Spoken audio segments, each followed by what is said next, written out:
অনুরাগের ছোঁয়ার আগামী পর্বে আমরা দেখতে চলেছি মিশকাকে ঠাটিয়ে চড় মেরে সোনাকে সেখান থেকে নিয়ে যেতে চায় লাবণ্য, কিন্তু সোনা বলে যে সে তাদের সাথে যেতে চায় না, সে কিছুক্ষণ তার আসল মা বাবার সাথে থাকতে চায়। দীপা বলে ওনারা দুষ্টু লোক, তোমার মা বাবা নয়। কিন্তু মিশকা সোনার এমন ভাবে ব্রেন ওয়াশ করেছে যে সোনা, দীপা ও লাবণ্য কারো কথা শোনে না। এরই মধ্যে সোনার নকল মা বাবা এসে বলে, এই যে ম্যাডাম, কি বলছেন কি আপনি? তখন থেকে আপনারা যা ইচ্ছা তাই বলে যাচ্ছেন। আমরা যদি নকল মা বাবা হই তাহলে আসলটা কে শুনি? তখন লাবণ্য রেগে গিয়ে বলে, চুপ, আর একটাও বাজে কথা বলবেন না, তাহলে আপনাদের এখানেই শেষ করে দিব। সোনা আমাদের সাথে যাবে, আপনাদের সাথে যাবে না। তখন মিশকা এসে সোনার হাত ধরে টেনে নিয়ে যেতে গেলে লাবণ্য মিশকার হাত টেনে ধরে বলে, বাড়াবাড়ি করো না মিশকা, এখানে কিন্তু শেষ করে দেব তোমাকে। কিন্তু সোনার কারো কথাই শোনে না। সোনা তার নকল মা বাবার সাথে ঘরে গিয়ে দরজা আটকিয়ে দেয়। অন্যদিকে দেখা যায় সূর্যকে সেই লোকগুলো মিথ্যা কথা বলে ঘুরিয়ে নিয়ে বেড়াচ্ছে। সূর্য রেগে গিয়ে লোকগুলোকে কিছু বলতে গেলে তারা সূর্যের মাথায়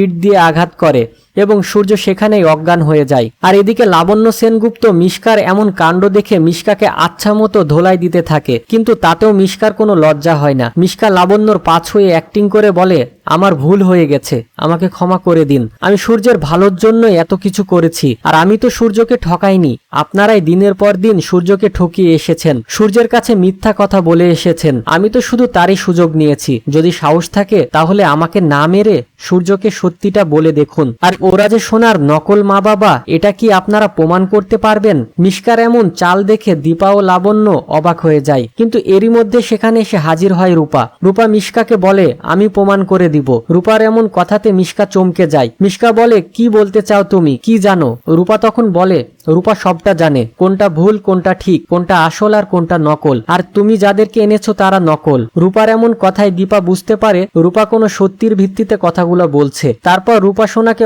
অনেক ডাকাডাকি করে, কিন্তু সোনা তারপরেও দরজা খোলে না। আর এখানে আজকের পর্বটি শেষ হয়ে যায়। তো বন্ধুরা, তোমাদের কি মনে হয় রূপা প্রমাণ করতে পারবে আসল সত্যিটা কি? তা কমেন্টের মাধ্যমে জানিও। আর ভিডিওটি ভালো লাগলে অবশ্যই একটি লাইক দিয়ে চ্যানেলটি সাবস্ক্রাইব করতে ভুলো না।